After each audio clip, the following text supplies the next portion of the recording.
കോൺഗ്രസ് വണ്ടൻമേട് മണ്ഡലം കമ്മിറ്റിയുടെ നേതൃത്വത്തിൽ ഗ്രാമപഞ്ചായത്ത് ഓഫീസിന് മുന്നിൽ ധർണ സംഘടിപ്പിച്ചു. ആശാവർക്കർമാരുടെയും അംഗനവാടി ജീവനക്കാരുടെയും ആനുകൂല്യങ്ങൾ വർദ്ധിപ്പിക്കണമെന്നാവശ്യപ്പെട്ട് നടന്ന ധർണ DCC general secretary Biju Mani ഉദ്ഘാടനം ചെയ്തു.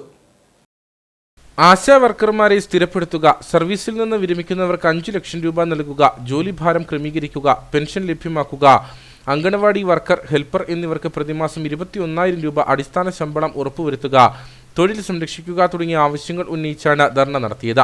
DCC general secretary Biju Mani dharna ഉദ്ഘാടനം ചെയ്തു.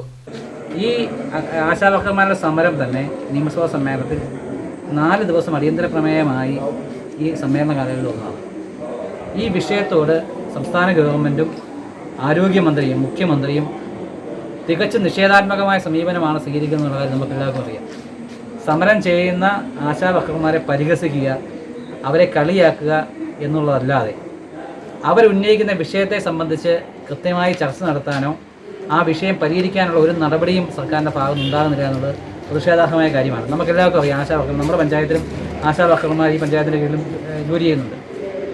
മണ്ഡലം പ്രസിഡന്റ് ടോണി മാക്കോറ അധ്യക്ഷനായിരുന്നു. നേതാക്കളായ Joban Panos, KP Sudarsanan, Raju Baby, VG Joseph, Shaji Ramanattu, Jagadeesan Arumugham തുടങ്ങിയവർ സംസാരിച്ചു.